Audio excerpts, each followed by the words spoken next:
तो बच्चों, मेरा नाम है सनी चौरसिया और मैं आप सभी का स्वागत करता हूँ फिजिक्स बाई सनी भैया यूट्यूब चैनल में। दोस्तों, अगर आप इस चैनल में नए हैं तो प्लीज चैनल को सब्सक्राइब कर दीजिएगा। और आप फिजिक्स बाई सनी भैया यूट्यूब चैनल को इंस्टाग्राम पे भी फॉलो कर सकते हैं। क्यों इंस्टाग्राम में फॉलो करना जरूरी है? क्योंकि अगर मानिए आपका एग्जाम आ रहा है, आपको ये चैप्टर मैंने यूट्यूब में भी ये चैप्टर नहीं करा है, आपको अगर पढ़ना होगा मेरे से तो आप मेरे को मैसेज कर सकते हैं। मैं 110% मैं उस मैसेज का रिप्लाई दूंगा और मैं वही चैप्टर नेक्स्ट डे से स्टार्ट कर दूंगा। तो do follow physics by Sunny भैया इंस्टाग्राम ऑल्सो। आज हम लोग बहुत ही इंटरेस्टिंग टॉपिक पढ़ने जा रहे हैं। क्या? इलेक्ट्रिक करंट कंडक्टर के अंदर कैसा होता है जब बैटरी हटाते हैं, जब बैटरी डालते हैं तो इलेक्ट्रिक करंट क्या क्या होता है, और relation between I and drift velocity और करंट के बीच में भी हम लोग रिलेशन देखेंगे। समझ आया? थंबनेल देख के भी तो तुम लोग बुझ ही गए होगे क्या पढ़ना है। बहुत शाने बन रहा है। चल आज का टॉपिक स्टार्ट करते हैं। आज का टॉपिक हम लोग स्टार्ट करते हैं। आज का हम लोग का टॉपिक क्या है? Electric current inside conductor.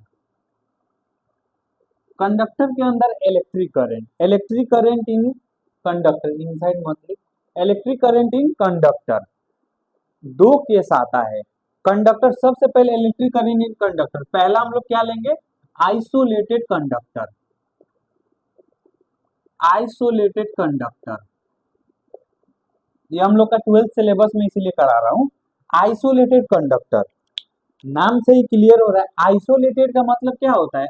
Elon, अकेला। इसका मतलब इसमें बैटरी नहीं जुड़ा है। Not connected with battery. Isolated conductor का वही मीनिंग आता है, not connected with battery. Battery के साथ कनेक्ट नहीं होता है। आइसोलेटेड वर्ड ही अलोन। आइए कंडक्टर एज्यूम करते हैं। कंडक्टर कहने का मतलब तार, वायर, मेटल, ये सारे कंडक्टर है। हम कोई भी एक कंडक्टर को एज्यूम करेंगे। मैंने वायर को ही एज्यूम किया। मैंने क्या किया? वायर एज्यूम किया। वायर, तार, वायर को मैंने एज्यूम किया। कंडक्टर के अंदर मैंने वायर क्या किया? एज्यूम किया। वायर को मैंने क्या किया? कंडक्टर एज्यूम किया। कंडक्टर के अंदर क्या होता है? Free electron. Free electron, free electrons होता है कंडक्टर के अंदर। क्या होता है? फ्री इलेक्ट्रॉन्स होता है। Free electron. Oh shit.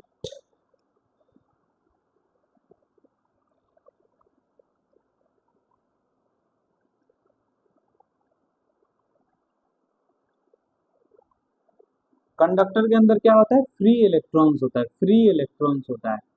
Free electrons होता है। फ्री इलेक्ट्रॉन्स होता है। कंडक्टर के अंदर क्या होता है? फ्री इलेक्ट्रॉन्स होता है। क्या वो इलेक्ट्रॉन्स रेस्ट में होता है? ना जी। वो इलेक्ट्रॉन्स होता है रैंडम थर्मल मोशन। जब बैटरी नहीं जुड़ा हुआ रहता है तब रैंडम थर्मल मोशन।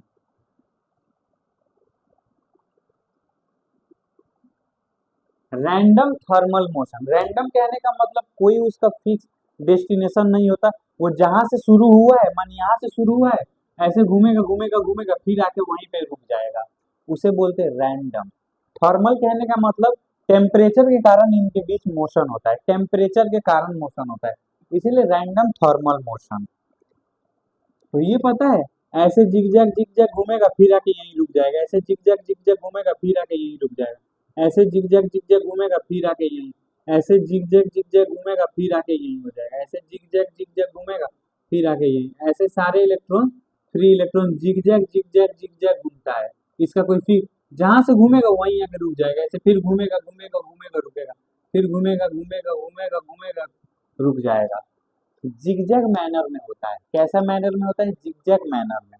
एक बात बताइए, जहां से स्टार्ट किया वहीं पे जाके एंड हो गया। मानिए ये चीज यहाँ से स्टार्ट हुआ था, यहाँ से फिर आगे यहीं पे रुक गया, तो इसके पास डिस्प्लेसमेंट कितना होगा? डिस्प्लेसमेंट कितना होगा? कौन बता पाएगा? डिस्प्लेसमेंट जब कहीं भी जीरो होता है, डिस्टेंस कुछ वैल्यू होगा, क्योंकि इसने कुछ पाथ कवर किया ना, डिस्टेंस इसके पास कुछ न्यूमेरिकल वैल्यू होगा, जैसे 2 मीटर, 4 मीटर, 10 मीटर कुछ वैल्यू होगा, लेकिन डिस्प्लेसमेंट जीरो होता है। एक बात बताइए, जब मेरा डिस्प्लेसमेंट जीरो हो गया, डिस्प्लेसमेंट मेरा क्या हो गया, जीरो हो गया, तो एवरेज वेलोसिटी का फॉर्मूला क्या होता है? एवरेज वेलोसिटी का फॉर्मूला अरे होता है total displacement by total time taken, total displacement by total time taken. आप बताओ तो टोटल डिस्प्लेसमेंट कितना है? जीरो है by T something by zero, 0 metre आ गया पर सेकेंड। इसका मतलब मेरे पास एवरेज वेलोसिटी नहीं आ रहा है।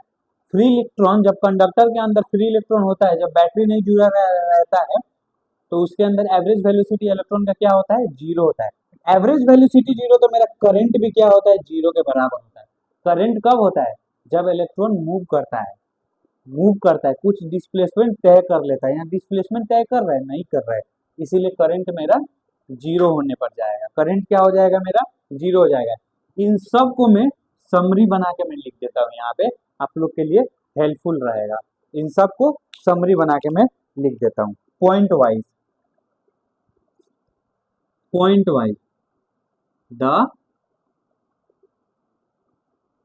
Electrons moves, electron free electron, electron ना, ब्लंडर हो जाएगा। Free electron,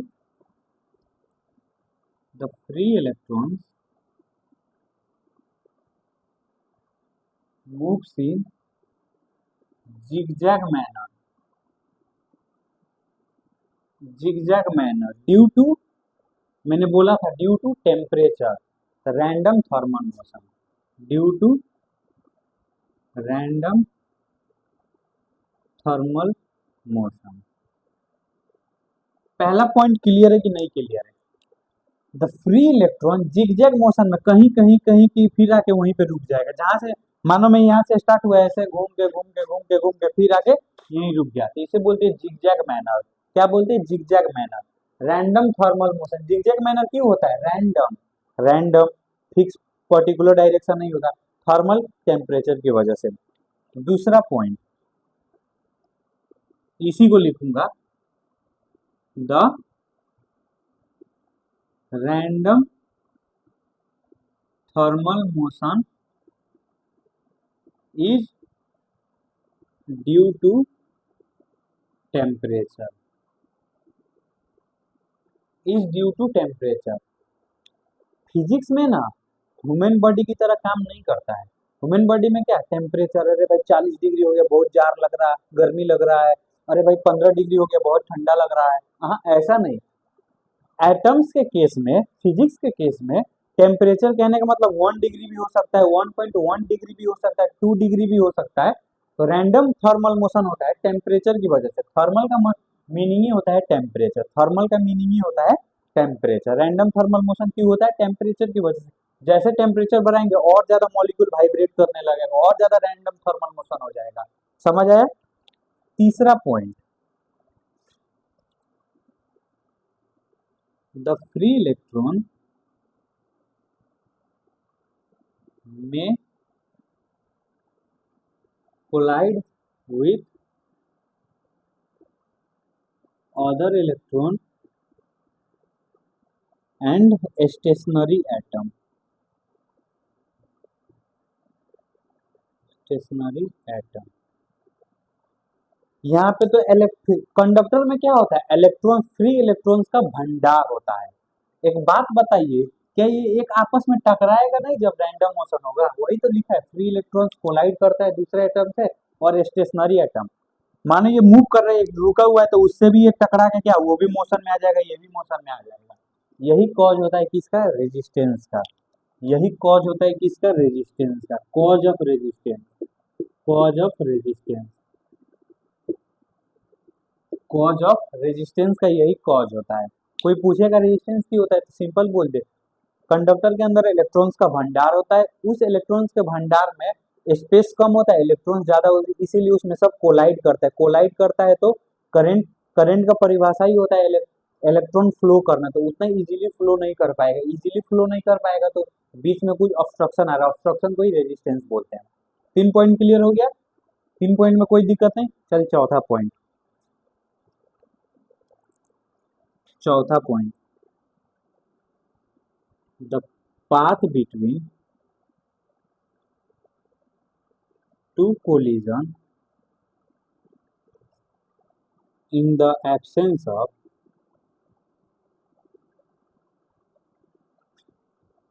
battery is a straight line, is a straight line। ये क्या कह रहा है, आइए इसको समझते हैं। ये क्या कह रहा है, the path between two collision, ये देखिए यहाँ पे, ये देखिए, इसको समझ, इसको इजीली समझा। यहाँ से लेके यहाँ तक ये ऐसे जा रहा था, फिर यहाँ से नीचे, इसका मतलब यहाँ पे एक इलेक्ट्रॉन था, इससे क्या किया, कोलाइड किया। देखिए तो यहाँ भी एक इलेक्ट्रॉन होगा, यहाँ से ऐसे गया, फिर यहाँ से इलेक्ट्रॉन ऐसे, यहाँ से सब टकराते गया। देखिए तो दो कोलिजन के बीच में पाथ स्ट्रेट लाइन है कि नहीं है, है। कब बैटरी नहीं जुड़ा रहेगा तब, कब बैटरी नहीं जुड़ा रहेगा तब स्ट्रेट लाइन होगा। वही ये पॉइंट कह रहा है, इसमें ज्यादा कुछ ना समझने वाला बात नहीं है। आइए 5वां पॉइंट पे जाते हैं। The random thermal speed is the order of 10 to the power 5 meter per second at normal temperature। ये क्या कह रहा है, रैंडम थर्मल स्पीड सारे कंडक्टर के लिए, पता क्या लगाया गया है, सारे कंडक्टर के लिए जब बैटरी के साथ नहीं जुड़ा रहेगा तो उसका रैंडम थर्मल स्पीड ना order of 10 to the power 5 meter per second. एक चीज याद रखिएगा, सिर्फ मैग्नीट्यूड और ऑर्डर ऑफ मैग्नीट्यूड में क्या फर्क है। सिर्फ मैग्नीट्यूड और ऑर्डर ऑफ मैग्नीट्यूड में क्या फर्क है। किसी ने मेरे को कहा magnitude 10 to the power -3 meter per second है, किसी ने मेरे को कहा order of magnitude 10 to the power -3 meter per second है, किसी ने मेरे को कहा magnitude 10 to the power -3 meter. Magnitude कहने का मतलब fixed value 10 to the power -3 ही होगा। ऑर्डर ऑफ मैग्नीट्यूड कहने का मतलब 10 टू द पावर -3 होगा, लेकिन इसके साथ कुछ इधर वैल्यू भी होगा, जैसे 2, 3, 4, इधर कुछ और वैल्यू हो सकता है। ऑर्डर ऑफ मैग्नीट्यूड ये कहता है कि 10 टू द पावर -3 तो उस आंसर में होगा ही होगा, लेकिन उसके साथ ना कुछ वैल्यू इधर होगा, जैसे 2 × 10 to the power -3, 3 × 10 to the power -3, 4 × 10 to the power -3, कुछ इधर वैल्यू होगा। लेकिन सिर्फ मैग्नीट्यूड कह दिया तो सिर्फ वैल्यू रहेगा, जैसे 10 टू द पावर -3 क्या है, एक वैल्यू है। अब 2 × 10 टू द पावर -3 में से ऑर्डर ऑफ मैग्नीट्यूड क्या हो जाएगा, 10 to the power -3 order of magnitude हो जाएगा, और 2 क्या है, फिक्स मैग्नीट्यूड वैल्यू आ जाएगा। यही फर्क होता है मैग्नीट्यूड और ऑर्डर ऑफ मैग्नीट्यूड में। 10 टू द पावर -3 मैग्नीट्यूड हो गया, और 10 to the power -3 order of magnitude बोल देते, इसका मतलब इसके साथ ना इधर कुछ होना चाहिए, जैसे 2, 3, 4। तो रैंडम थर्मल स्पीड ना अलग अलग कंडक्टर में ना ऑर्डर ऑफ मैग्नीट्यूड यही होगा 10 टू द पावर 5, लेकिन इसके साथ जैसे आयरन में कुछ और हो जाएगा 2 × 10 टू द पावर 5, सिल्वर में हो जाएगा जैसे 3 × 10 टू द पावर 5, गोल्ड में हो जाएगा 4 × 10 टू द पावर 5। सब में क्या कॉमन है, 10 टू द पावर 5, तो वो हो गया ऑर्डर ऑफ मैग्नीट्यूड। तो सारे कंडक्टर के लिए ऑर्डर ऑफ मैग्नीट्यूड सेम रहेगा, ऑर्डर ऑफ मैग्नीट्यूड सेम रहेगा नॉर्मल टेम्परेचर में। समझ आया, आया होगा। चलिए और पॉइंट क्या कहता है, due to random motion the net effect of all electron motion is 0। Random motion के कारण, मैंने बोला था रैंडम मोशन जहां से स्टार्ट हुआ वहीं आके एंड हो गया, net effect of all electron motion का 0। इसका मतलब क्या कह रहा है, एवरेज वेलोसिटी 0 होगा। एवरेज वेलोसिटी मेरा जीरो होगा। सुनिए, जहां से आया वहीं आके जहां से स्टार्ट किया वहीं जाके एंड कर गया, तो डिस्प्लेसमेंट कवर नहीं किया, डिस्प्लेसमेंट नहीं हुआ तो एवरेज वेलोसिटी नहीं हुआ, एवरेज वेलोसिटी नहीं हुआ। Last point, overall value of electric current when battery is not connected is zero. Zero. जब कहीं भी आपने ये बात सत्य भी है, क्या हम किसी कंडक्टर को छू लेते हैं तो क्या हम लोग को करंट लग जाएगा? ना, ना। क्या कंडक्टर, जैसे ये मेरे पास एक एमिरेट्स का प्लेन है मेरे पास, मेरी दीदी ने मेरे को गिफ्ट की थी। दीदी तो बहुत, भाई दीदी को बहुत मानता हूँ। दीदी मेरे को ये प्लेन गिफ्ट की थी मेरे को। ये अल्मुनियम से बना है, पूरा अल्मुनियम से। अल्मुनियम क्या होता है? मेटल केस में आता है, कंडक्टर होता है अल्मुनियम। क्या मैं इसको छू रहा हूँ तो मेरे को क्या करंट लगेगा? हम्म। अगर वही इसमें बैटरी जोड़ देता तब ना मेरे को करंट लगता। ऐसे छू रहा हूँ तो क्या मेरे को करंट लग रहा है? नहीं लग रहा है भाई, नहीं लग रहा है। वही होता है, overall value of electric current when battery is not connected is always zero. हमेशा जीरो आता है। अब क्या होगा? बैटरी को जोड़ देंगे तब क्या होगा? बैटरी को इफ कनेक्ट कर दिया तब क्या होगा, आइए देखते हैं। ये था मेरा, बैटरी को ना जोड़ के अब बैटरी को जोड़ देंगे तो क्या होगा?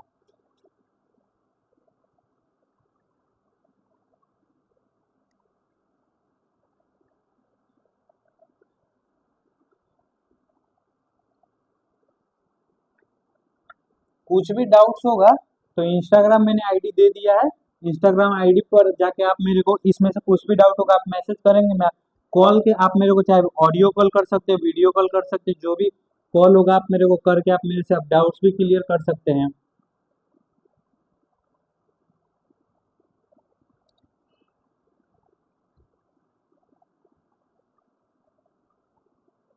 क्या हो अगर बैटरी को जोड़ दिया गया? बैटरी जोड़ देंगे तो आइसोल अकेला तो नहीं रहा, उसके साथ बैटरी जुड़ गया। Conductor, conductor connected with battery, battery के साथ उस कंडक्टर को मैंने जोड़ दिया। कंडक्टर हम फिर वायर ही एज्यूम करेंगे, क्योंकि सबसे इजी क्या है हम लोग को समझने, तार। तार शायद ही कोई ऐसा बच्चा होगा जिसने तार नहीं देखा होगा। ये क्या है मेरा? वायर। वायर हो गया, हाँ जी हो गया। इसको क्या आप करना है? बैटरी के साथ जोड़ देना है।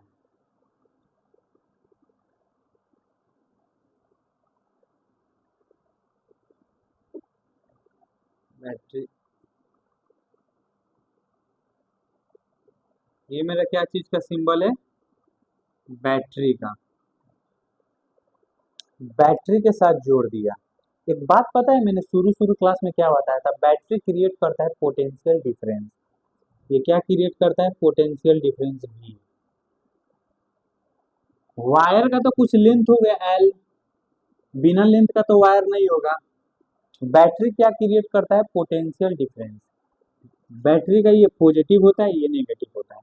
बैटरी क्या क्रिएट करता है? Potential difference. आप लोग को एक फॉर्मूला याद है? ये था E is equal to minus D V by D R. ये फॉर्मूला याद है? पोटेंशियल डिफरेंस और लेंथ रहेगा, उसका डेरिवेटिव इलेक्ट्रिक फील्ड देता है। पोटेंशियल डिफरेंस भी लेंथ भी है, तो क्या इलेक्ट्रिक फील्ड नहीं बनेगा? इलेक्ट्रिक फील्ड बनेगा ना? हाँ जी बनेगा,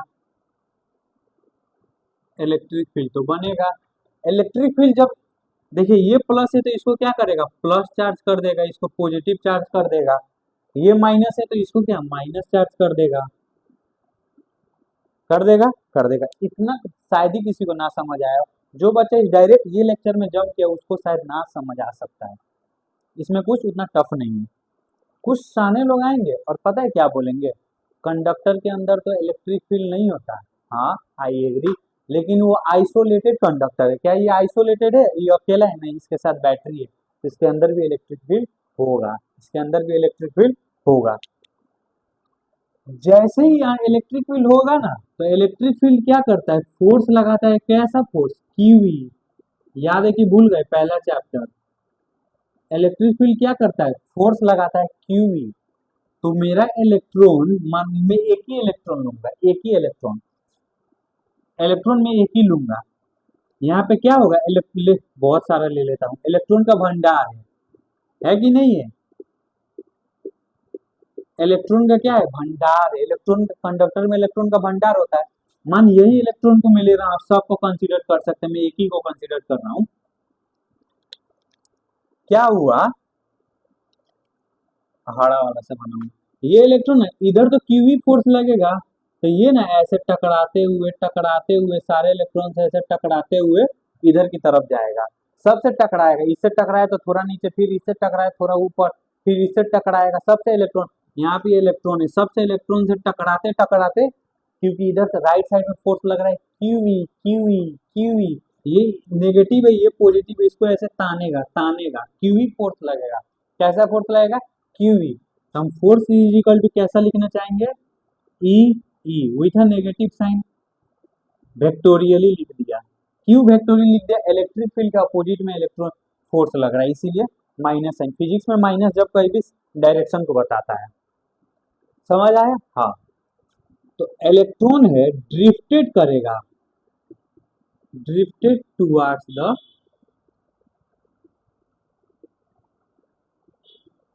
positive end of conductor. Drifted word क्यों आया, ड्रिफ्टेड वर्ड क्यों आया, घसराते घसराते रगड़ते रगड़ते, कैसे, स्लोली। अब आप बोलेंगे क्या, करंट तो हम लोग को जल्दी लग जाता है बैटरी जोड़ते हैं। अरे भाई एक ही ना इलेक्ट्रॉन मैंने कंसीडर किया, वैसा करोड़ों अरबों खरबों इलेक्ट्रॉन है इस कंडक्टर में, खरबों इलेक्ट्रॉन है इस कंडक्टर में, खरबों अरबों इलेक्ट्रॉन है। तो एक इलेक्ट्रॉन का इफेक्ट थोड़ा सा कम दिखेगा, तो खरबों अरबों का तो बहुत ज्यादा दिखेगा, इसीलिए जल्दी शॉक लग जाता है। इलेक्ट्रॉन क्या करता है, ड्रिफ्टेड करता है toward the positive end of the conductor slowly. ये पहला पॉइंट, किसी को ना समझ आया हो। इसमें क्या होता है, इसमें क्या होगा, इसमें एवरेज वेलोसिटी जीरो नहीं होगा।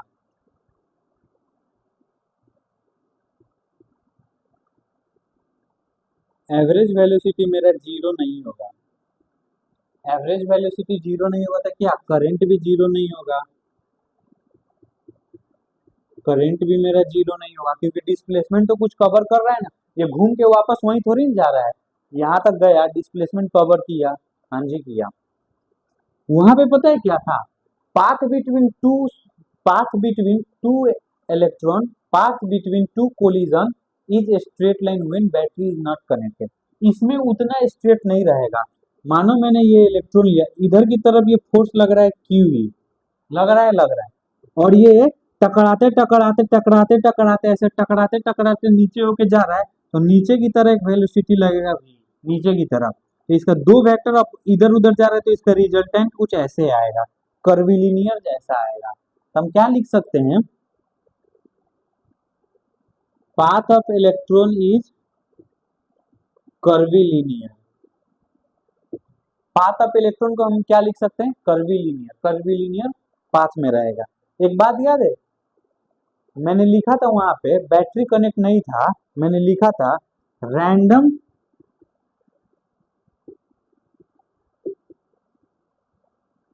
Thermal speed order of 10⁵ meter per second. कुछ शाने लोग आएंगे बोलेंगे, अरे तू तो अभी बोला था डिस्प्लेसमेंट नहीं होगा, तो अबे भाई ये स्पीड है, स्पीड, डिस्टेंस तो कुछ कवर कर रहा था ना वो। वेलोसिटी जीरो होगा, वेलोसिटी जीरो होगा, लेकिन स्पीड तो जीरो नहीं होगा ना, स्पीड तो कुछ आएगा, क्योंकि देख हुआ यहाँ से स्टार्ट हो रहा था, घूम फिर के वहीं जा रहा था, तो इसलिए डिस्टेंस तो कवर किया किया, वेलोसिटी डिस्प्लेसमेंट नहीं कवर किया, इसीलिए जीरो आ गया। समझ आया, आया। आइए आगे बढ़ते हैं। ये हम लोग का खत्म हो गया, कंडक्टर के अंदर बैटरी जोड़ के बैटरी ना जोड़ के कैसा होता है।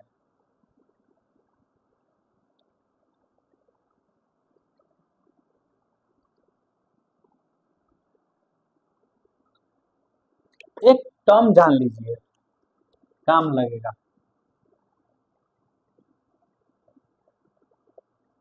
Number density of free electron, जिसको स्मॉल एन से डिनोट करते हैं। ये कैसा एन है? स्मॉल एन, स्मॉल एन है। नंबर डेंसिटी क्या बोलता है? Let capital N be the number of free electron. Capital N क्या हो गया मेरा? नंबर ऑफ फ्री इलेक्ट्रॉन्स हो गया। And V be the volume, then मेरा एन कितना आ जाएगा? एन बाई बी डेंसिटी होता है समथिंग बाई वॉल्यूम डेंसिटी। इसका ऐसा यूनिट क्या होगा? ऐसा यूनिट पर मीटर क्यूब, जिसको सिंबल में कैसे लिखते हैं? ऐसे लिख सकते हैं और ऐसे लिख सकते हैं। मैथ है भाई, मैथ है। क्या देखा गया है ना, सारे कंडक्टर के लिए एन का वैल्यू फॉर ऑल कंडक्टर, सारे कंडक्टर के लिए एन का वैल्यू पता है क्या होता है? 10⁻28 मीटर पर सेकेंड और 10⁻29 मीटर पर सेकेंड। ये मैग्नीट्यूड, ऑर्डर ऑफ मैग्नीट्यूड मत भूल जाइए, ये मैग्नीट्यूड है।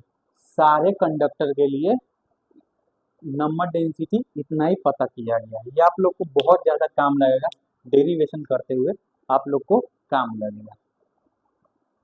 आइए आगे बढ़ते हैं।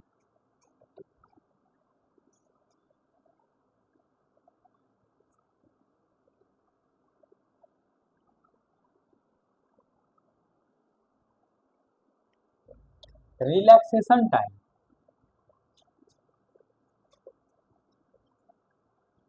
रिलैक्सेशन टाइम, क्या तुम ही रिलैक्स करेगा? इलेक्ट्रॉन कभी रिलैक्स नहीं करेगा। सिर्फ नॉन लिविंग थिंग, सिर्फ लिविंग थिंग्स ही रिलैक्स करता है। नॉन लिविंग थिंग्स को रिलैक्स करने का अधिकार नहीं है। है, सब कोई को अधिकार है। एक हम कंडक्टर एज्यूम करते हैं। अब जितना एज्यूम करेंगे ना, बैटरी कनेक्टेड वाला केस रहेगा। बैटरी डिसकनेक्ट वाला केस गया, सिर्फ बैटरी कनेक्टेड वाला केस आएगा। एक कंडक्टर हो गया, एक कंडक्टर हो गया। इलेक्ट्रॉन कैसे जा रहा था? टकरा के टकरा के टकरा के टकरा के। इलेक्ट्रॉन कैसे? टकरा के टकरा के टकरा के टकरा के टकरा के टकरा के टकराते टकरा। अरे बैटरी कनेक्टेड वाला केस है ना, सब में तो बैटरी जुड़ेगा। हाँ जुड़ेगा, क्योंकि बैटरी कनेक्टेड वाला केस है। इलेक्ट्रॉन कैसे जाएगा? ऐसे टकरा के टकरा के टकरा के टकरा के टकरा के जाता है। ऐसे जाता है, हाँ जी जाता है। देखिए तो यहाँ से यहाँ एक इलेक्ट्रॉन के साथ टकराया है, फिर यहाँ से यहाँ एक इलेक्ट्रॉन के साथ टकराया है, यहाँ से यहाँ टकराया है, यहाँ से यहाँ। देखिए तो कितना ज्यादा टक्कर हुआ है इसका, सब इलेक्ट्रॉन के साथ टकराया है। मानिए इसके, देखिए तो यहाँ पे रिलैक्स फिर हुआ है कि नहीं हुआ है? यहाँ से यहाँ टकराया तो देखिए तो ऐसे स्ट्रेट आया, बीच में कोई मोशन हुआ है नहीं, उसको बोलते हैं रिलैक्सेशन टाइम। वहां पे देखिए यहाँ से यहाँ के बीच में दो कोलिजन के बीच में देखिए तो कैसे रिलैक्स हो गया है। ये T2 टाइम ले लेंगे, ये T3 टाइम ले लेंगे, ये T4 टाइम ले लेंगे, T5। देखिए तो दो कोलिजन के बीच में कैसे रिलैक्स हो गया है, इसी को बोलते हैं रिलैक्सेशन। इसका सबका एवरेज निकाल लेगा ना, वही होता है रिलैक्सेशन टाइम। इसको डेफिनेशन में कैसे लिखेगा? The average time between two successive collision during the motion of free electrons is called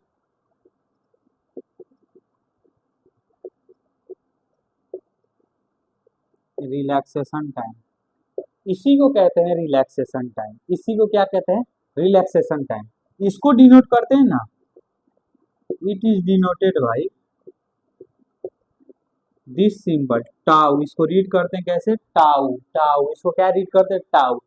टर को भी टाउ से डिनोट करते थे, इसको भी रिलैक्सेशन टाइम को भी टाउ से डिनोट करेंगे। फिजिक्स में सिंबल की कमियां हो गई, इसीलिए सिंबल्स रिपीटेड आता है, आता है। Then tau is given by average time बोला है, डेफिनेशन से ही जाएंगे, T1 plus T2 plus T3 plus T4 plus dot dot dot plus Tn, मानो Tn टाइम था by total sum of data by number of data, average का formula होता है। ऐसा यूनिट क्या होगा? अबे भाई टाइम है तो सेकेंड ही ना होगा, टाइम है तो क्या सेकेंड ही ना होगा। रिलैक्सेशन टाइम समझ रहे हैं? इस दो कोलिजन के बीच में कैसे रिलैक्स होकर गया है, तो एक ही बार तो नहीं है, कई बार रिलैक्स होकर गया है, बहुत सारा टर्म आ रहा है, इसीलिए ना हम सबका एवरेज निकाल लेते हैं। एवरेज निकाल लेंगे तो प्रॉपर रिलैक्सेशन टाइम आएगा। समझ आया तेरे को? अब पढ़ेंगे drift velocity.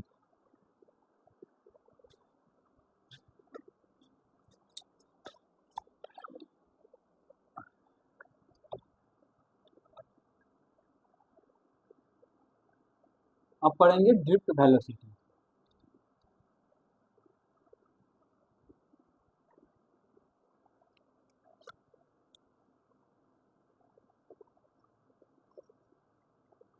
Drift drift velocity अब पढ़ेंगे। ड्रिफ्ट वेलोसिटी होता है क्या? इसको डिनोट करते हैं ना v से वेलोसिटी और d से d। Drift velocity. आइए कंडक्टर एज्यूम करते हैं।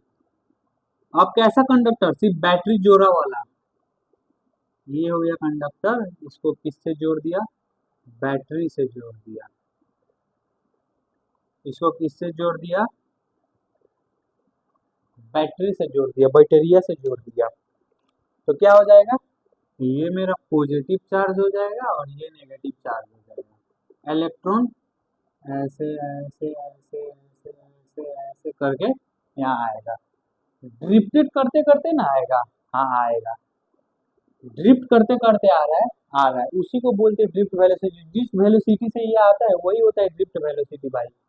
कुछ तो वेलोसिटी से आ रहा है ना ड्रिफ्ट, रगड़ाते हुए, उसी को बोलते हैं ड्रिफ्ट वेलोसिटी। तो कैसे लिखेंगे? The average velocity of free electrons by which it is drifted towards, किधर ड्रिफ्ट होके जा रहा है? Positive end of the conductor. Positive ends of, ends नहीं एक ही एंड होता है ना, positive end of the conductor is called drift velocity. Drift velocity, drift velocity को इट इज डिनोटेड बाय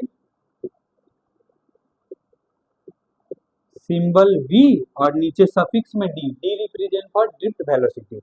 इसका एक्सप्रेशन क्या होगा? आप लोग को पता है, बहुत सारे बच्चों को ये नहीं पता होगा। एक फॉर्मूला आपने पढ़ा था, v is equal to U plus A T.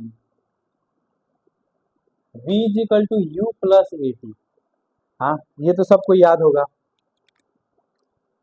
v मेरा क्या है? ड्रिफ्ट वेलोसिटी, फाइनल वेलोसिटी यही निकालना है। इनिशियली में क्या था? जीरो, इनिशियली जीरो था, हाँ जीरो। एक्सक्लेरेशन कैसे? टी कैसा टाइम? रिलैक्सेशन टाइम, जिसको टाउ से डिनोट करते हैं। किससे? टाउ से। आइए एक्सक्लेरेशन को कैसे निकालेंगे। हम लोग क्या पता है, force is equal to Q ही होता है, हाँ होता है। तो कैसा क्यू रहेगा? एक electron electronic charge with negative sign, Q A, equation 1। दूसरा फोर्स क्या रहेगा? मास इंटू एक्सेलरेशन, जिसको एम से, इसको इक्वेशन 2। दोनों एफ का ही वैल्यू इक्वेट कर दो, इक्वेटिंग 1 एंड 2। 1 एंड 2 को इक्वेट कर दो तो क्या आएगा? Minus E is equal to M A, so A is equal to minus E capital E by M आ जाएगा। इसको ले जाके यहाँ पुट कर दो, ए का वैल्यू क्या हो जाएगा? Minus E capital E by M. तो वीडी मेरा क्या आ गया? Minus E capital E M by tau. ये मेरा क्या? ड्रिफ्ट वेलोसिटी का एक्सप्रेशन आया, ड्रिफ्ट वेलोसिटी का एक्सप्रेशन आया। इसका ऐसा यूनिट लिखूंगा तो इट्स ऐसा ही यूनिट इज, इसका ऐसा यूनिट लिखूंगा तो क्या होगा? वेलोसिटी है तो मीटर पर सेकेंड ही आएगा, और इसको सिंबल ऐसे लिख दो, metre per second. Drift velocity, velocity है। समझ आए? आइए क्वेश्चन लगाते हैं, इंपोर्टेंट क्वेश्चन लगाते हैं। क्वेश्चन लगाने से क्या होगा, थ्योरी और ज्यादा क्लियर होता है। क्वेश्चन लगाने से क्या होगा, थ्योरी और ज्यादा क्लियर होता है।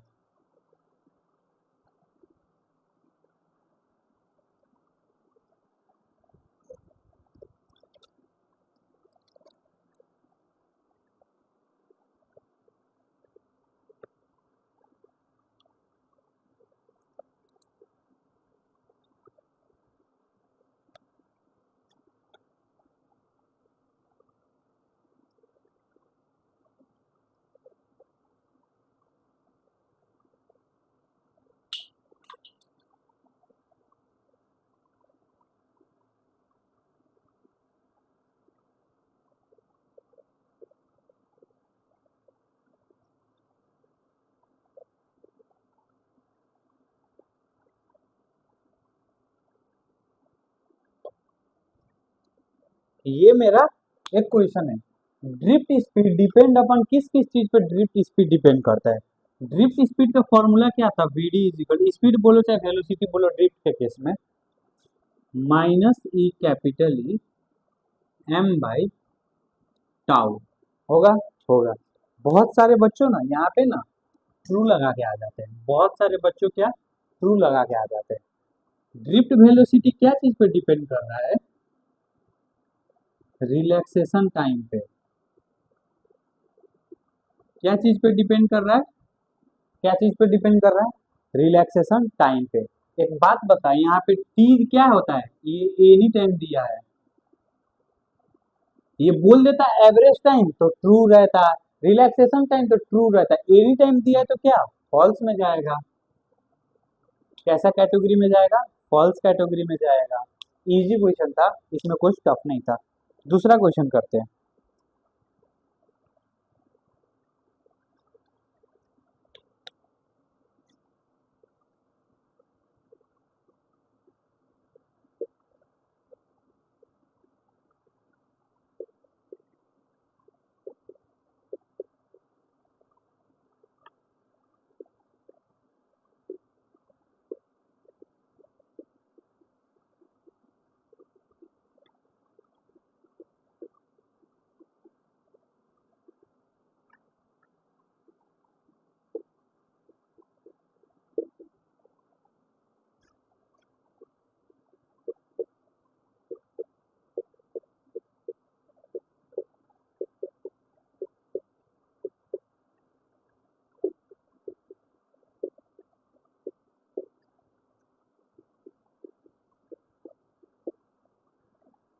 ये दूसरा क्वेश्चन है, order of average relaxation time of free electron in metallic conductor is 10 to the power -8, 10 to the power -14, 10 to the power -18।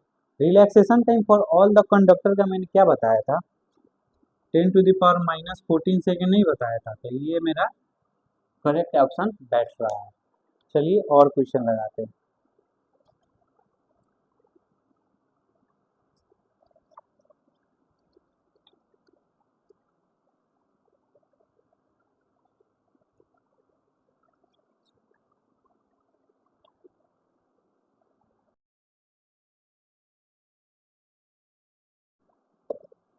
ये मेरे पास क्वेश्चन रहा, मैच द कॉलम, कॉलम इसको इससे मैच कराना है। Average velocity of free electron in metal when E zero, when E zero कहने का मतलब इलेक्ट्रिक फील्ड नहीं है, तो इसका मतलब बैटरी नहीं कनेक्टेड है, बैटरी इज नॉट कनेक्टेड।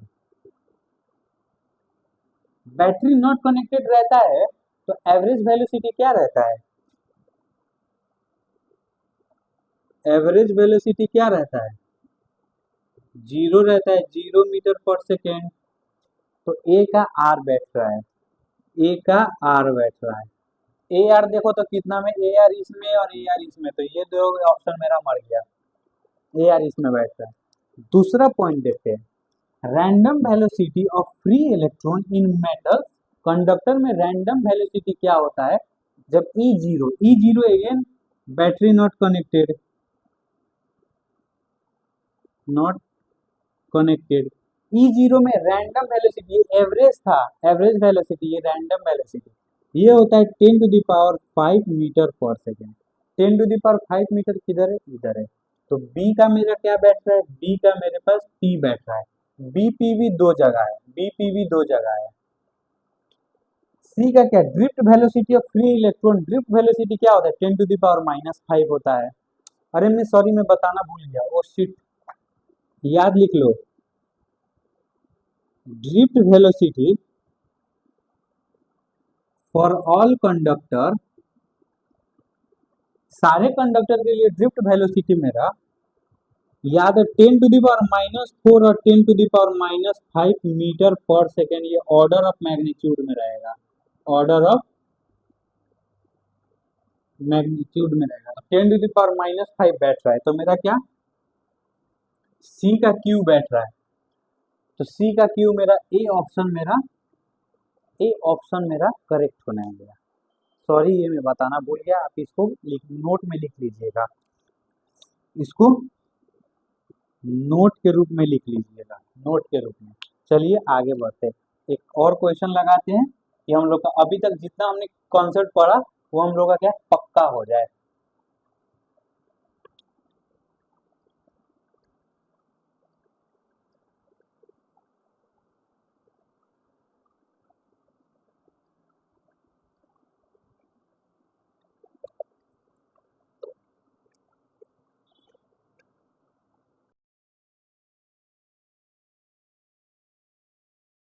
ये मेरा प्रश्न रहा, दो स्टेटमेंट दिया है, स्टेटमेंट 1 और स्टेटमेंट 2।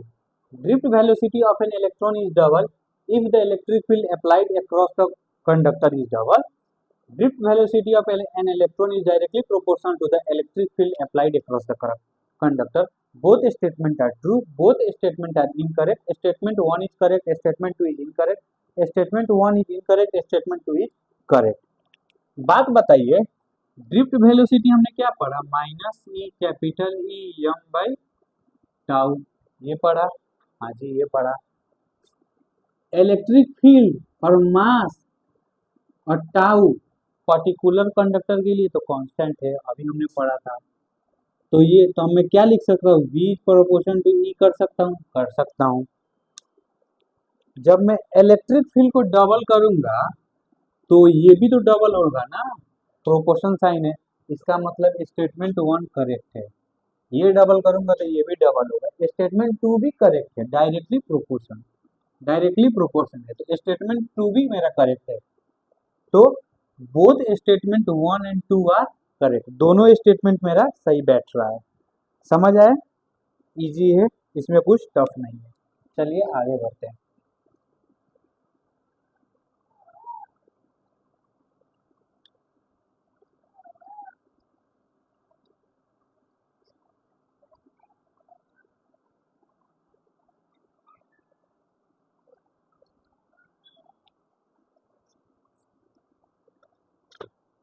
अब हम लोग का बहुत ज्यादा important VVI topic, relation between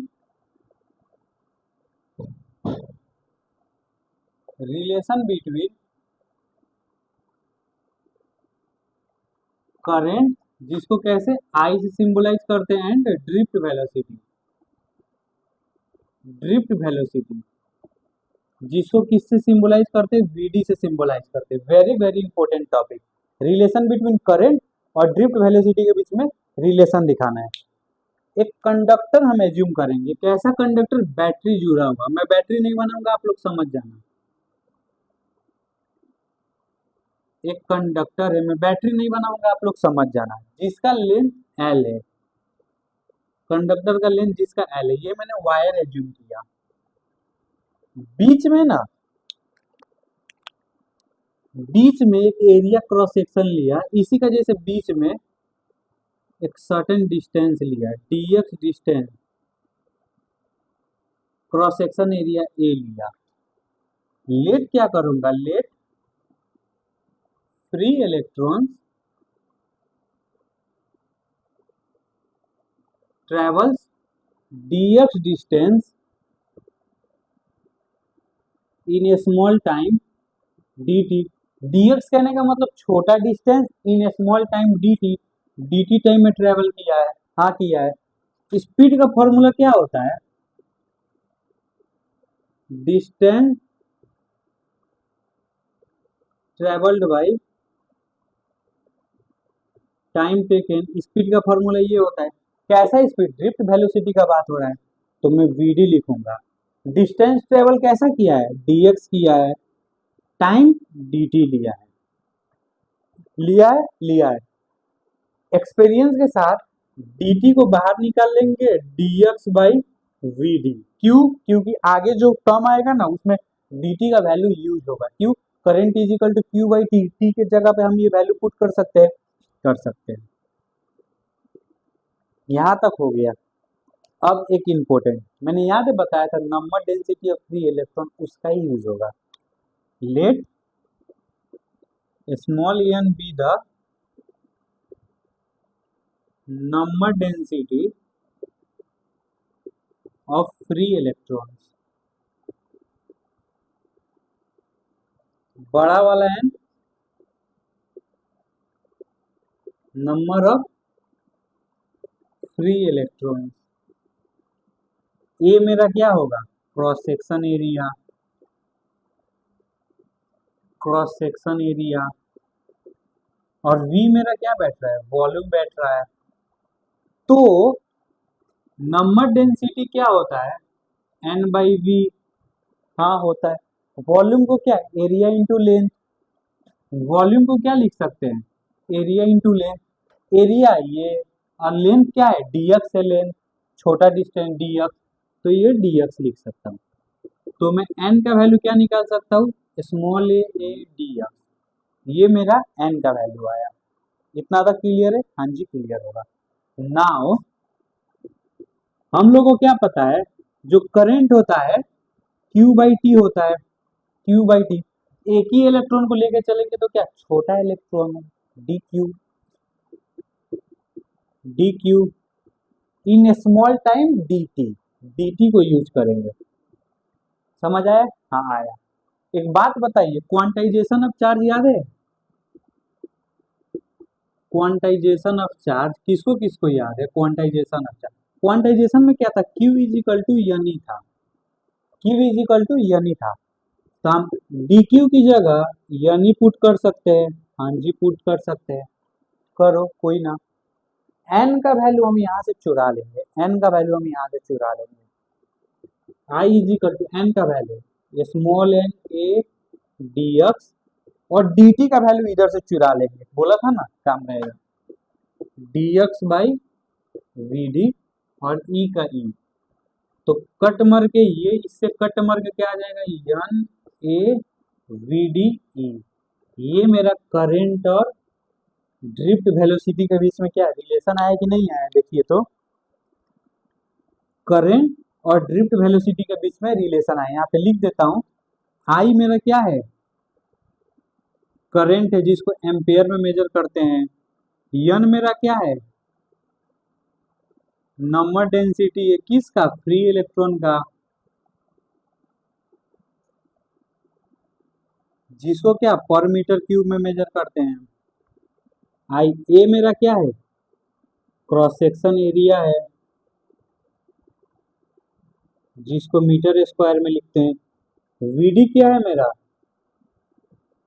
drift velocity है, जिसको मीटर पर सेकेंड में लेते हैं। ई मेरा क्या है? इलेक्ट्रॉनिक चार्ज है। याद रहेगा ना? I is equal to N E A V D.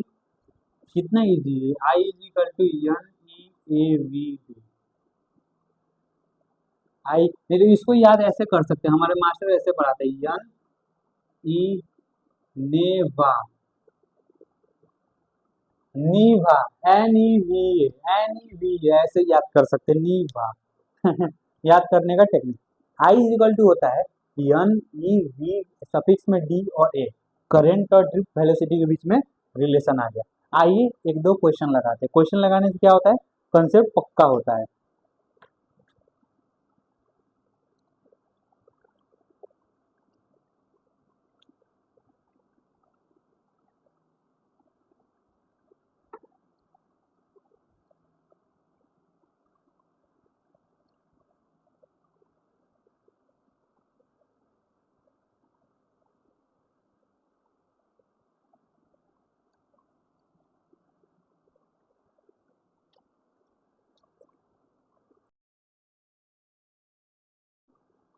ये मेरे पास क्वेश्चन रहा। Drift speed of electron when 1.5 ampere का करंट फ्लो कर रहा है कॉपर वायर से, जिसका cross section area 5 millimetre square था। If the electron density in a copper is इतना, इलेक्ट्रॉन डेंसिटी छोटा n का वैल्यू दे दिया, तो drift velocity millimetre per second में कितना होगा। फिजिक्स में जब कहीं भी क्वेश्चन को पार्ट वाइज पार्ट किया जाता है, गिवन लिखना आना पड़ा। क्या क्या गिवन है, करंट दिया है I is equal to 1.5 ampere दिया है, कॉपर वायर मूव किया, क्रॉस सेक्शन एरिया मेरे को दिया है, ए मेरे को दिया है 5 mm², इसको मीटर स्क्वायर में कर लेंगे तो क्या आ जाएगा 5/10 से मीटर इंटू 100 इंटू 100, ये mm² में चला गया, तो इसको कैसे 0.0000005 mm² में चला गया। यहाँ तक क्वेश्चन कर दो। इलेक्ट्रॉन डेंसिटी स्मॉल n का वैल्यू कितना दिया 9 इंटू 10⁻28 पर मीटर क्यूब होता है, तो ड्रिफ्ट वेलोसिटी कितना होगा ये हम लोग को बताना है। अभी हमने एक फॉर्मूला पढ़ा था I is equal to NEVDA, ये हम लोग का फॉर्मूला होता है। I का वैल्यू कितना दिया है 1.5 दिया है, n कितना दिया है 9 इंटू 10⁻28, और E पता है क्या, E होता है इलेक्ट्रॉनिक चार्ज। इलेक्ट्रॉनिक चार्ज कहने का अर्थ चार्ज ऑफ वन इलेक्ट्रॉन को इलेक्ट्रॉनिक चार्ज कहते हैं। One charge of one electron कितना होता है पता है 1.6 इंटू 10⁻⁻19 कूलम, तो उसी को हम यूज करेंगे 1.6 इंटू 10⁻⁻19 इंटू VD हम लोग को निकालना ही, और ए दिया है 0.000001234 अब इसको सॉल्व करेंगे।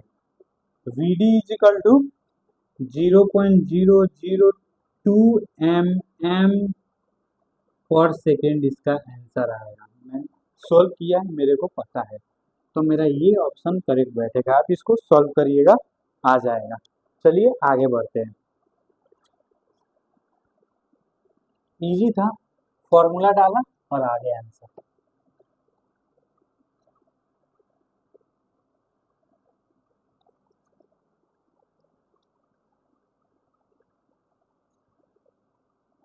रेजिस्टेंस और रेजिस्टिविटी,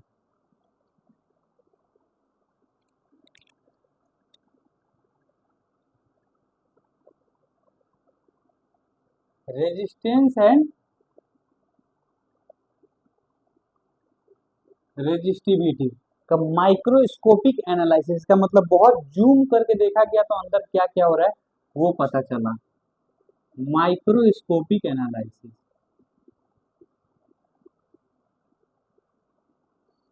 माइक्रोस्कोपिक एनालिसिस किया गया तो क्या पता चल रहा है।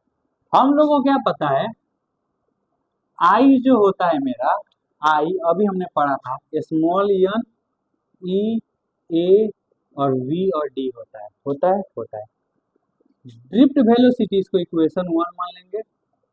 ड्रिफ्ट वेलोसिटी क्या होता है E बड़ा E by m tau, minus नहीं लेंगे, बताऊंगा क्यों नहीं लेंगे। हो गया पुटिंग द वैल्यू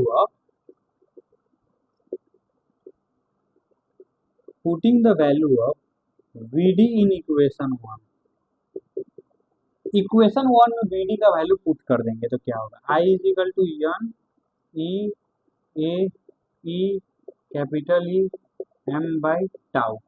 सारे कांस्टेंट को ना एक साइड रख लेंगे। एक कंडक्टर मैंने लिया, कंडक्टर के अंदर ही ना रेजिस्टेंस होता है जिसमें बैटरी जुड़ा है। ये इलेक्ट्रॉन गैस ऐसे ऐसे ऐसे करते आएगा, ऐसे ऐसे ऐसे करते आएगा। इसका कुछ एरिया होगा, हाँ होगा। सारे कांस्टेंट को एक side n E square by m tau, और ये ए ई इधर आ गया, ये सारे मेरे कांस्टेंट वैल्यू है। क्यों, नंबर डेंसिटी तो सारे कंडक्टर के लिए एक ही है, इलेक्ट्रॉनिक चार्ज एक ही रहेगा। इलेक्ट्रिक फील्ड भी क्या, इलेक्ट्रिक फील्ड वैरी करेगा और एरिया वैरी कर सकता है। मैं बड़ा कंडक्टर ले सकता था, छोटा कंडक्टर ले सकता था, तो इलेक्ट्रिक फील्ड क्या कर सकता है, वेरी कर सकता है। इलेक्ट्रिक फील्ड भी क्या कर सकता है, वेरी कर सकता है। क्यों? क्योंकि हमने बड़ा कंडक्टर भी ले सकते थे, छोटा कंडक्टर भी ले सकते थे। इसमें बात समझ आया? यन क्योंकि सारे कंडक्टर के लिए एन का तो वैल्यू सेम है, 10⁻28 और 10⁻29 पर मीटर क्यूब, मैंने बताया था। ई भी एक इलेक्ट्रॉनिक चार्ज के लिए ई भी सेम रहेगा। रिलैक्सेशन टाइम भी सेम है, 10⁻⁻40 सेकेंड। मास भी सेम रहता है, एक इलेक्ट्रॉन का मास भी सेम कांस्टेंट है। इसका मतलब वैरी ये करेगा, इसीलिए इसको एक side N E square tau by capital M, A को ए, ई को क्या, इस कंडक्टर का कुछ लेंथ होगा एल, और बैटरी क्या क्रिएट करता है, पोटेंशियल डिफरेंस। अभी मैंने आप लोग को बताया था E is equal to dV by dr होता है। तो मेरे पास V में क्या है, dV में V और dr में L है, तो E is equal to V by L लिख सकता हूँ। तो इसको मैं V बाई L लिख सकता हूँ, हाँ लिख सकते हैं। इस V को नीचे ला दूंगा, I by V is equal to N E square tau by M A by L, हो जाएगा, हाँ हो जाएगा। Reciprocal on both side, reciprocal on both side, दोनों साइड रेसिप्रोकल कर देंगे तो क्या, v by I is equal to M by N E square tau A by L by A, v by I R होता है, अरे पढ़ा था ना ओम्स लॉ में, v is equal to I R, so R is equal to v by I, R आ गया, इसको जैसे का तैसे एल बाई ए। याद है मैंने कल आपको एक फॉर्मूला दिखाया था, रेजिस्टेंस का फॉर्मूला था rho L by A, rho L by A, R है आर है, L by A L by A, तो क्या रो मिसिंग हो रहा है, तो हम लिख सकते हैं रो एल बाई ए। हे भगवान, इसका मतलब मेरा रो जो रेजिस्टिविटी है वो M N E square tau ये होता है, हाँ ये होता है। 10 क्लास में नहीं बताया जाता, 12th में आके पता चला। रेजिस्टिविटी मेरा होता है, देख तो कहीं पे लेंथ पे डिपेंड कर रहा है, नहीं कर रहा है, लेंथ पे डिपेंड कर रहा है, नहीं, एरिया पे डिपेंड कर रहा है, नहीं कर रहा है, टेम्परेचर पे डिपेंड कर रहा है। कैसे बता रहा हूँ अभी, रो कहने का मतलब रेजिस्टिविटी, रेजिस्टिविटी को ना और लैंग्वेज में पता है क्या बोले, स्पेसिफिक रेजिस्टेंस बोला जाता है। रेजिस्टिविटी को ना दूसरा लैंग्वेज में स्पेसिफिक रेजिस्टेंस भी कहा जाता है।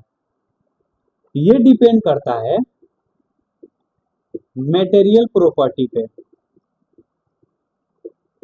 मटेरियल प्रॉपर्टी पे, अलग अलग मटेरियल डिफरेंट करेगा तो उसमें अलग अलग फ्री इलेक्ट्रॉन का संख्या डिफरेंट करेगा, इसीलिए मटेरियल प्रॉपर्टी पे। दूसरा टेम्परेचर पे,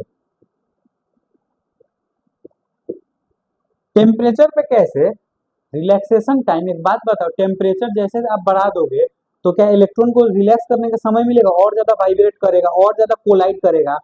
टेम्परेचर बढ़ाने से ना रिलैक्सेशन टाइम घट जाता है,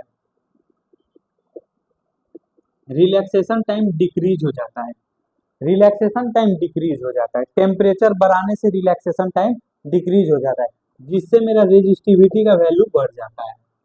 ये डिक्रीज हो जाएगा तो ये नहीं बढ़ जाएगा, इनवर्स में है दोनों, बढ़ जाएगा। आइए इससे रिलेटेड क्वेश्चन लगाते हैं, क्वेश्चन के माध्यम से और क्लियर समझेंगे। रेजिस्टिविटी को और लैंग्वेज में क्या, स्पेसिफिक रेजिस्टेंस कहा जाता है, याद रखिएगा।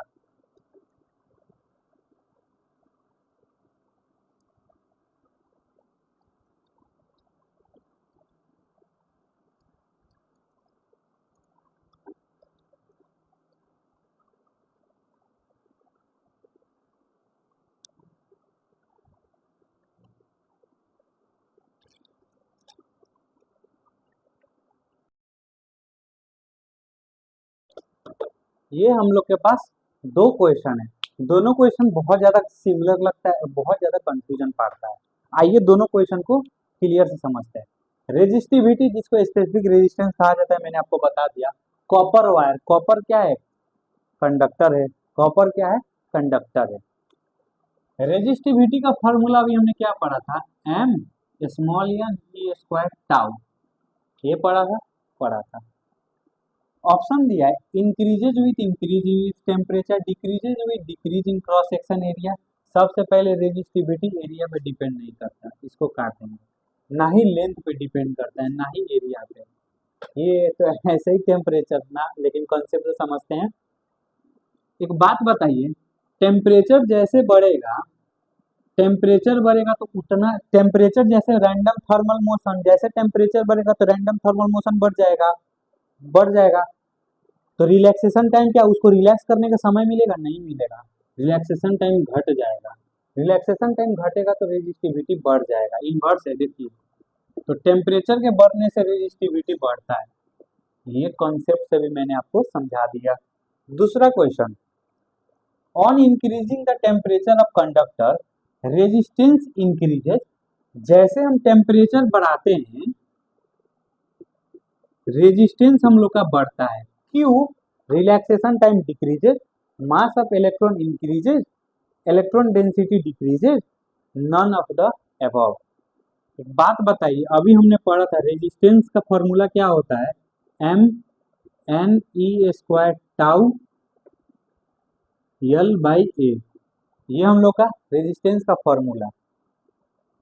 टेम्परेचर बढ़ेगा, टेम्परेचर बढ़ेगा तो रिलैक्सेशन टाइम कम होगा। अभी मैंने बताया टेम्परेचर बढ़ेगा, रिलैक्सेशन टाइम कम हो रहा है तो रेजिस्टेंस इनवर्स प्रोपोर्शन में, इसका मतलब रिलैक्सेशन टाइम डिक्रीज हो रहा है तो इंक्रीज टेम्परेचर पे रेजिस्टेंस का वैल्यू बढ़ रहा है। समझ आया? दो क्वेश्चन कंफ्यूजिंग था लेकिन बहुत इंटरेस्टिंग क्वेश्चन था। चलिए आगे बढ़ते हैं।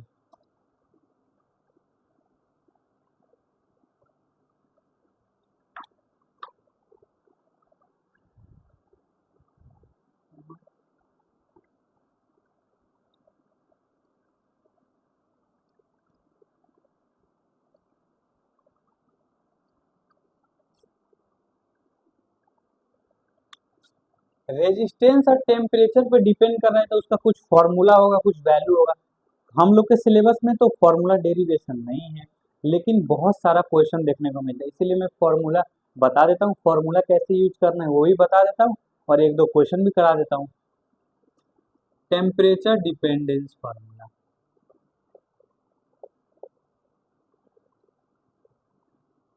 टेम्परेचर डिपेंडेंस फॉर्मूला, फॉर्मूला होता है R T is equal to R not big bracket 1 plus alpha change in temperature bracket close big bracket close. ये फॉर्मूला कहीं देखा देखा लग रहा है, 11th क्लास में आपने पढ़ा था लीनियर एक्सपेंशन के चैप्टर में, लीनियर एक्सपेंशन में आपने ये फॉर्मूला देखा था, लेंथ इंक्रीज हो रहा था तो 11th क्लास में आपने देखा था। यहाँ पे आप टेम्परेचर के केस में देखेंगे, वेयर आर जीरो क्या होता है, resistance at 0 degree Celsius temperature, जिसको रेजिस्टेंस ओम में मेजर होता है। आर टी क्या होता है, resistance at any temperature T degree Celsius पे लेते हैं, इसको भी रेजिस्टेंस ओम में ही मेजर होता है। डेल्टा टी क्या होता है, टेम्परेचर राइज और फॉल जो कि टी माइनस जीरो, बड़ा माइनस छोटा, ये कैसा डिग्री सेल्सियस और केल्विन दोनों में ले सकते हैं। चेंज टेम्परेचर ना डिग्री सेल्सियस में ले चाहे केल्विन में ले, क्योंकि दोनों का वैल्यू चेंज में सेम आता है। और अल्फा क्या होता है, टेम्परेचर कोफिशिएंट ऑफ रेजिस्टेंस, जिसका यूनिट इनवर्स होगा। कैसे, अभी बताता हूँ। इस फॉर्मूला को ब्रेक करिए, R T is equal to R zero plus R zero alpha delta T. Alpha delta T को आर जीरो इधर आ जाएगा तो क्या हो जाएगा, R T minus R zero alpha delta T is equal to R T minus R zero by, ये T भी नीचे चल जाएगा, ये आर जीरो डेल्टा टी। इस सब का यूनिट क्या होगा, ओम होगा, नीचे भी ओम और डिग्री सेल्सियस। तो alpha is equal two ohm से ओम काट दिया तो पर डिग्री नहीं आ गया, पर डिग्री लिख दिया कि नहीं लिख दिया, हाँ जी लिख दिए। चलिए फॉर्मूला यूज करना तो आ गया, आ गया। एक और इसमें क्या एक स्पेशल केस आ जाता है ना, 0 डिग्री सेल्सियस पे R0 था, कभी कभी अल्फा निकालने को बोल देगा उसी के लिए। T1 डिग्री सेल्सियस पे R1 था, T2 डिग्री सेल्सियस पे R2 था। ये क्या R1 कैसे निकलेगा, R0 1 प्लस अल्फा T1 निकलेगा। ये कैसे निकलेगा, R0 1 प्लस अल्फा T2 निकलेगा, निकलेगा। तो मेरा अल्फा पता है क्या होता है, R2 minus R1 T2 minus R2 T1। ये R2 R1 कोई मत रखना, big minus small, big minus small, big. मानो R1 बड़ा रहता तो R1 माइनस R2 करते। इस फॉर्मूला का यूज करने का तरीका बिग माइनस स्मॉल, बड़ा में से छोटा घटाना है, बड़ा वैल्यू में से छोटा वैल्यू घटाना है। डायरेक्ट ऐसे ही कोई स्मॉल माइनस बिग मत कर दियो। मान R2 बड़ा रहता, R1 बड़ा रहता तो R1 माइनस R2 करते। अभी मैं क्वेश्चन के माध्यम से समझाऊंगा। अभी चला क्वेश्चन लगाते हैं।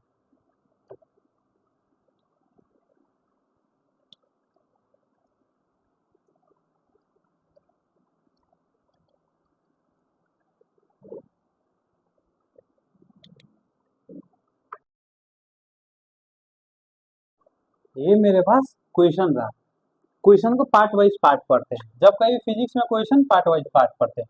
रेजिस्टेंस ऑफ वायर 0 डिग्री पे, R0 मेरा कितना दिया है, 100 ओम दिया है। If the temperature coefficient of resistance, इसका मतलब अल्फा कितना दिया है, 0.003 दिया है। यूनिट में लिखते हैं।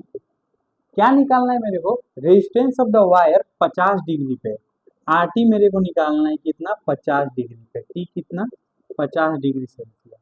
मैं डेल्टा T निकाल सकता हूँ, हाँ निकाल सकते हैं। T माइनस 0 होता है, तो 50 minus 0 is equal to 50 degree Celsius आ गया। फॉर्मूला सीधा लगाएंगे, RT is equal to R0 1 plus alpha delta T bracket खोलो। R0 का वैल्यू 100 है, 100 1 प्लस अल्फा दिया है 0.003 और डेल्टा T का वैल्यू 50 आया है। ओवरऑल इसको सॉल्व करेंगे तो, ओवरऑल इसको सॉल्व करेंगे आप तो ये आएगा 50 में 0 3 0 नीचे 50, एक 0 से एक 0 कट गया, 50 से 10 गुना 20 से आया और एक जो गया 15, 115 ओम इसका फाइनल आंसर आया। तो मेरा ये ऑप्शन मेरा करेक्ट बैठ रहा है। इजी था, सिर्फ फॉर्मूला रखा, गिवन लिखा, गिवन में फॉर्मूला डाला। एक वो वाला स्पेशल केस वाला हम क्वेश्चन करते हैं, लिख कर लाया हूं मैं। एक स्पेशल केस वाला जल्दी जल्दी क्वेश्चन करते हैं।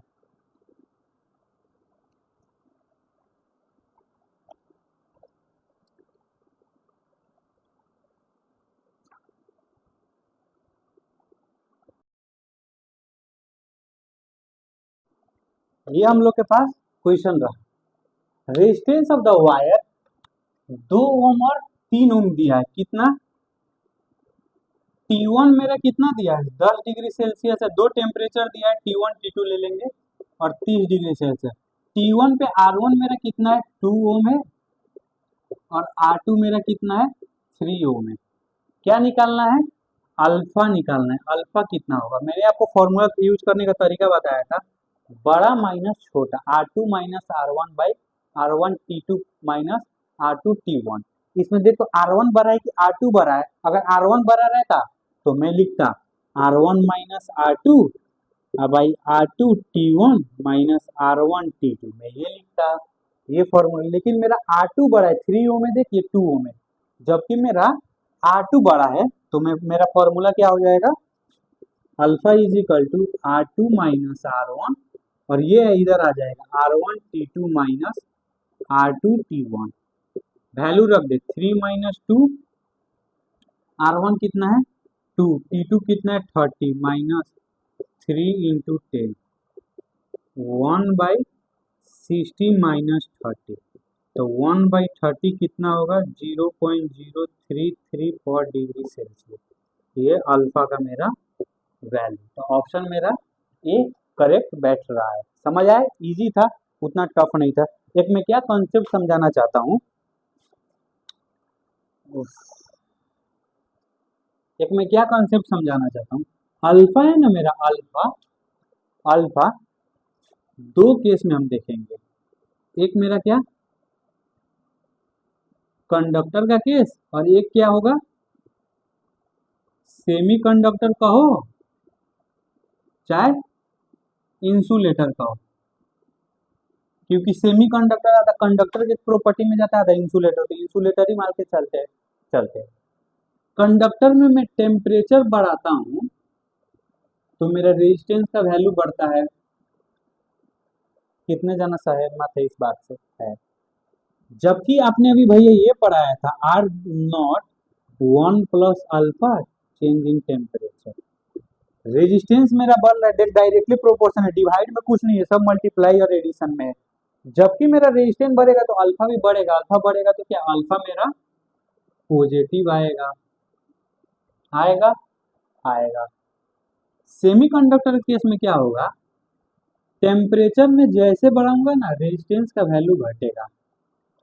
सेमीकंडक्टर के केस में टेम्परेचर जैसे बढ़ाऊंगा रेजिस्टेंस घटेगा। इसका मतलब भैया आप ये कहना चाहते हो सेमीकंडक्टर में आप जितना ज्यादा टेम्परेचर बढ़ाएंगे उसका रेजिस्टेंस कम होगा, इसका मतलब रेजिस्टेंस कम होगा तो रेजिस्टिविटी कम होगा, रेजिस्टिविटी कम होगा तो इसका मतलब वो कंडक्टर अच्छा होगा। हाँ, एक सेमीकंडक्टर या एक इंसुलेटर को जितना ज्यादा हीट करेंगे उतना ही अच्छा कंडक्टर बनेगा।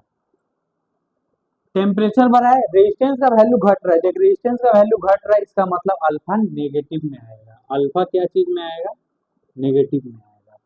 समझ आए? ये की कॉन्सेप्ट है, ये बहुत ज्यादा काम लगेगा। कोई बताता नहीं है, किताबों में भी लिखा हुआ नहीं मिलेगा, डायरेक्ट क्वेश्चन मिलेगा, नॉलेज रहेगा नहीं। की कॉन्सेप्ट है, याद रखिए। आज इस पे क्वेश्चन ही करा देता हूँ, क्यों रोएगा।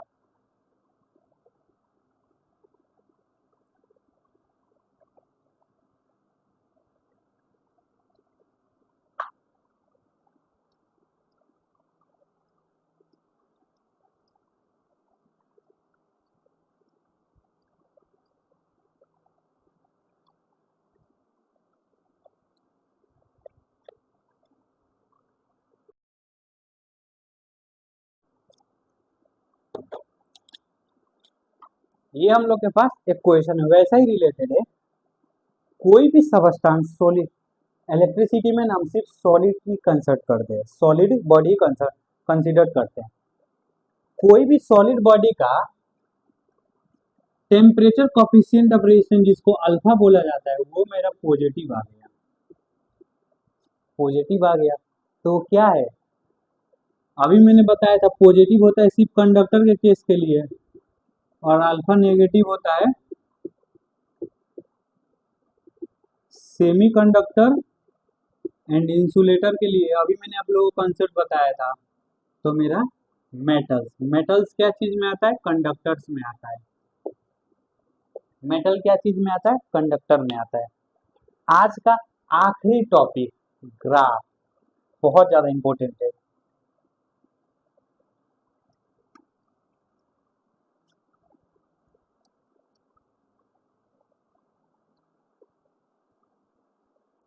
ग्राफ समझने पहले ना एक एलओई में चैप्टर, एक एलओई टर्म बताता हूँ। एलओई, एलओई क्या होता है,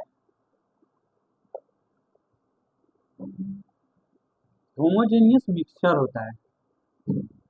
होमोजेनियस मिक्सचर पूरी फिजिक्स में ना, पूरी इलेक्ट्रोस्टैटिक्स पढ़ लिए, करंट अभी पढ़ रहे हैं, करंट इलेक्ट्रिसिटी में ना तीन ही एलओई का चर्चा होता है, एक निक्रोम, एक निक्रोम, मैग्नीन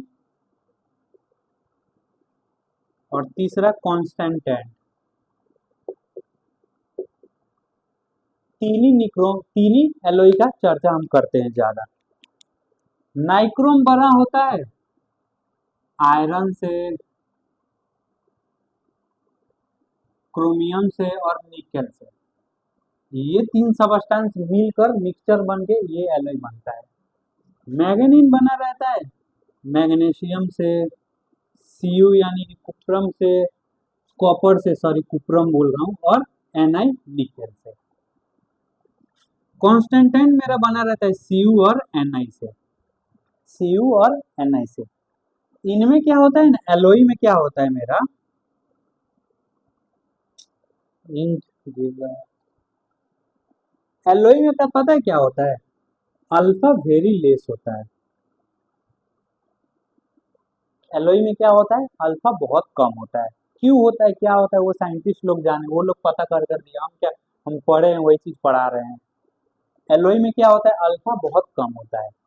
अल्फा कम होता है इसका मतलब मैं टेम्परेचर बढ़ाऊंगा तो मेरा रेजिस्टेंस है ना, मेरा रेजिस्टेंस, जो कि मेरा अल्फा बहुत कम है, अल्फा कम है तो रेजिस्टेंस कम होना पड़ा, लेकिन इधर से मैं टेम्परेचर भी बढ़ा रहा हूँ तो ये स्लाइटली इंक्रीज करेगा, स्लाइटली इंक्रीज, और बराबर कांस्टेंट के बराबर ही रहेगा। आपको पता है R T is equal to R not, one plus alpha, change in temperature. अल्फा क्या बहुत कम है तो रेजिस्टेंस भी कम हो रहा है, लेकिन मैं टेम्परेचर साथ साथ में बढ़ा रहा हूँ तो थोड़ा सा स्लाइटली रेजिस्टेंस में फर्क आएगा। इसका ग्राफ कैसे बनेगा? इसका ग्राफ कैसे बनेगा? आर और टी के बीच में इसका ग्राफ कैसे बनेगा? जैसे जैसे मैं टेम्परेचर बढ़ाऊंगा ना तो ये मेरा थोड़ा सा उठता हुआ दिखेगा। देखिए कांस्टेंट रहता तो ये ऐसे रहता, कांस्टेंट रहता तो ऐसे रहता, स्लाइटली इंक्रीज हो रहा है या कांस्टेंट लाइन पे आ रहा है। ये ग्राफ एलओई का जनाता है। ये किसका ग्राफ होता है? एलओई का होता है। यही कॉपर यानी कि कंडक्टर का होता तो कंडक्टर का ग्राफ में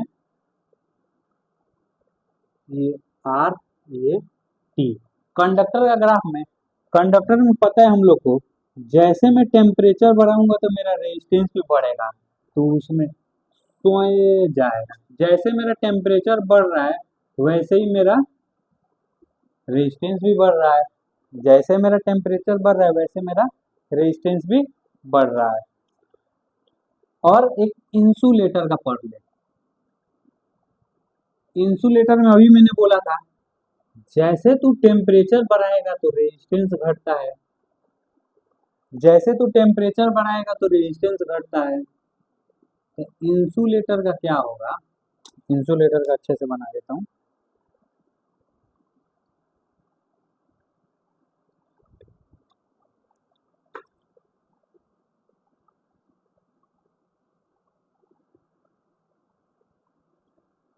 इंसुलेटर का ये आर हो गया, ये टी हो गया। जैसे जैसे टेम्परेचर बढ़ेगा रेजिस्टेंस का वैल्यू घटता है, जैसे जैसे टेम्परेचर बढ़ा देख तो रेजिस्टेंस नीचे ड्रॉप होते गया कि नहीं होते गया, रेजिस्टेंस नीचे ड्रॉप होते गया। ये इंसुलेटर का ग्राफ है। आइए एक ऐसा ही क्वेश्चन करते हैं और क्लास को एंड करते हैं।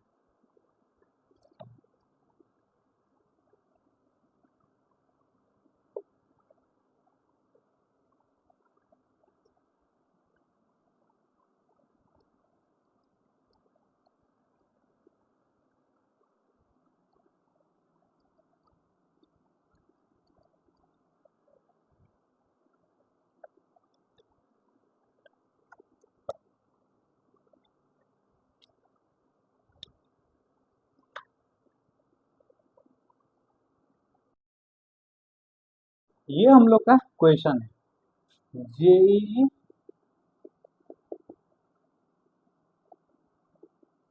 मेंस का एक क्वेश्चन है, बहुत ही इजी क्वेश्चन है, बहुत जन गलती करके आते हैं। ग्राफ बोल रहा है कौन सा रिप्रेजेंट करता है कॉपर, कॉपर यानी कि इंसुलेटर, इंसुलेटर इसमें से कौन सा होगा? आप लोग को पता है इंसुलेटर, सॉरी इंसुलेटर बोल रहा हूँ, कॉपर यानी कि कंडक्टर, कॉपर यानी कि कंडक्टर, क्षमा करें। कॉपर किसका कैटेगरी में आता है? कॉपर आता है कंडक्टर का केस में। रो और वी का ग्राफ है, रो और टी का ग्राफ है।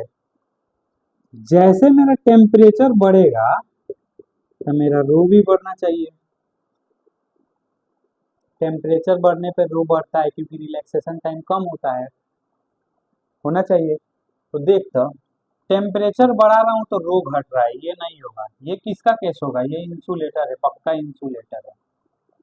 ये भी नहीं, टेम्परेचर बढ़ रहा है तो रो बढ़ रहा है, हाँ ये मेरा कॉपर है, ये मेरा कॉपर है। इसको भी देख लेते, कांस्टेंट लाइन ऐसे ड्रॉ किए, ये मेरा एलओई है। क्यों? अल्फा बहुत लेस होता है, टेम्परेचर बढ़ने पर ये स्लाइटली इंक्रीज करता है, स्लाइटली इंक्रीज आर में होता है। तो ये मेरा करेक्ट ऑप्शन बैठ रहा है। देख ऐसा इजी क्वेश्चन मेंस में पूछा था, मेंस में। एक लास्ट क्वेश्चन कर लेते हैं फिर क्लास को एंड करते हैं।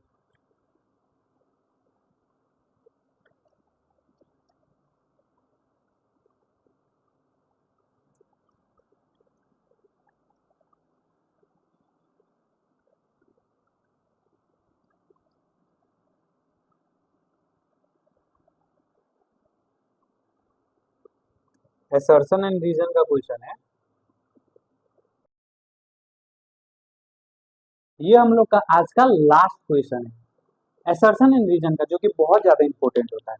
क्या बोला है, रेजिस्टिविटी ऑफ सेमीकंडक्टर इंक्रीज होता है टेम्परेचर इंक्रीज होने पर विथ टेम्परेचर। सही बोला है गलत बोला है? मैंने आप लोग को बताया था सेमीकंडक्टर और इंसुलेटर के केस में